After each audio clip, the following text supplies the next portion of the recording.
Pemirsa, kita memasuki kabar nang penambahan. Banjarmasin hingga saat ini masih mengejar pencapaian pendapatan asli daerah PAD dari pajak wan retribusi sebesar 300 miliar rupiah. Diketahui hingga November ini pencapaian pendapatan asli daerah baru sekitar 258 miliar rupiah. Dibandingkan target tahun 2023 ini sebesar 500 miliar rupiah.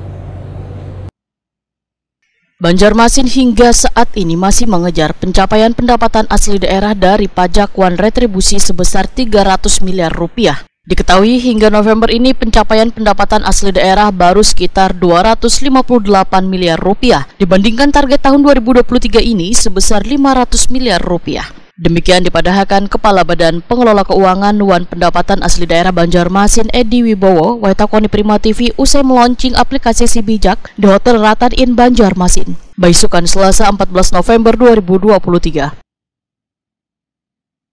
Menurut Edi Wibowo, dengan sisa waktu ini dinasnya akan gencar melakukan penagihan, Wan memperbaiki kendala sistem, termasuk menggandeng pihak kejaksaan dalam pemanggilan terhadap wajib pajak untuk menyelesaikan kewajibannya. Sementara untuk tunggakan pajak bumi wan bangunan akibat Perwali nomor 139 tentang keringanan pajak bumi bangunan akan segera diselesaikan.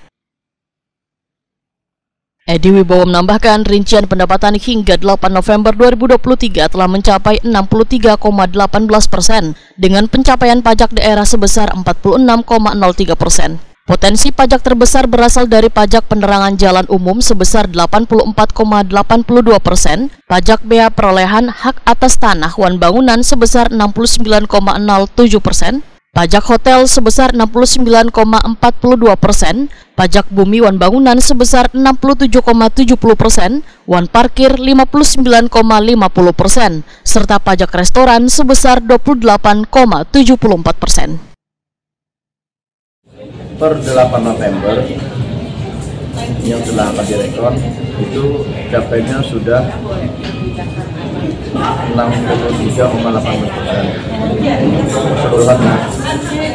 Kemudian kalau untuk pajak daerahnya 46,03%. Dari 46,03% ini potensi yang tertentu ada di PJU 84,82%, kemudian di BPHTB 69,03%, kemudian di pajak hotel 69,42%, kemudian di PBB 67,72% dan di parkir 59,55%.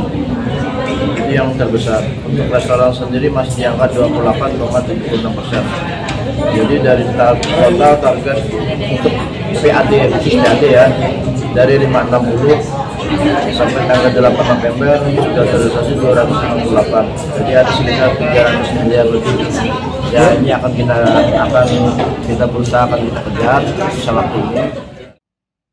Sementara untuk kemudahan pajak, BPKPAD meluncurkan aplikasi Banjarmasin Integrasi Pajak. Sistem ini memberikan kemudahan karena lebih terintegrasi dari sistem sebelumnya, melalui sistem bertingkat dari pusat, provinsi, hingga Banjarmasin. Sistem pajak ini sebagai bentuk digitalisasi sistem pajak wan memudahkan akses dalam memenuhi kewajiban membayar pajak.